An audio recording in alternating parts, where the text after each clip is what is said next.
Je vous ai demandé de créer un graphique pour exprimer les résultats de votre expérience. Alors voilà une petite vidéo qui va vous expliquer comment vous y prendre. Tout d'abord, vous devez insérer votre graphique sur votre page. Donc vous pouvez le faire à partir du menu Insertion ici, Graphique, et c'est un graphique en ligne que vous devez choisir. Autre possibilité, vous pouvez utiliser Graphique ici et choisir un graphique en ligne à cet endroit ici. À ce moment-là, vous avez une fenêtre qui s'ouvre ici. C'est l'éditeur de graphique. Vous pouvez l'agrandir, cette fenêtre ici.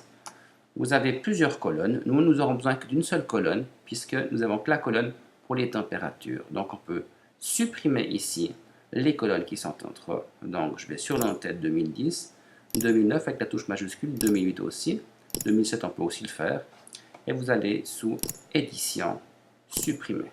En fait, il va toujours vous garder une ligne parce que pour un graphique, vous êtes obligé d'avoir une série de données. Ensuite, les données qu'on va avoir ici, ce sera les températures. Donc, au lieu de marquer 2007, vous faites un double clic dessus et vous écrivez température. Les en-têtes de rang ici, ce sera les minutes. Donc, on va démarrer à 0 minutes, 1 minute,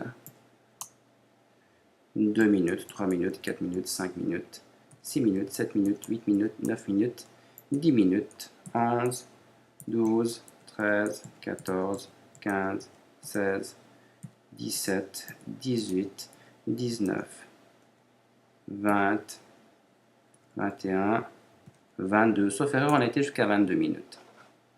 Voilà. Et ici, les données, ce sera les températures.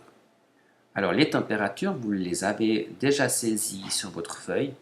Donc, elles se trouvent sur la première page de votre document. Elles sont là. Vous pouvez copier depuis la première température jusqu'à la dernière ici. Édition, copier. Et vous allez les coller maintenant. Je reviens sur mon graphique ici. Je sélectionne mon graphique. Vous allez les coller depuis la première à la dernière ligne ici.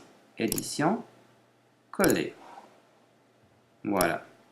Toutes mes températures sont collées ici. Le graphique que vous avez ne ressemblera pas à grand chose parce qu'il vous faut encore changer l'orientation des données. Donc, à cet endroit-là, où c'est noté rang colonne, vous cliquez sur le deuxième symbole pour avoir quelque chose qui ressemble plus à une courbe de température. Voilà ce qu'on peut obtenir. Au niveau de l'aspect, c'est pas très joli encore ceci. Donc, on peut encore aller modifier l'aspect. Vous allez ici dans l'inspecteur des graphiques à cet endroit-là. S'il n'est pas ouvert, on peut l'ouvrir ici. Et vous choisissez Série. Dans Série, le symbole de données, on va le supprimer parce que ce n'est pas très agréable de voir tous ces ronds ici. Donc je vais dire aucun.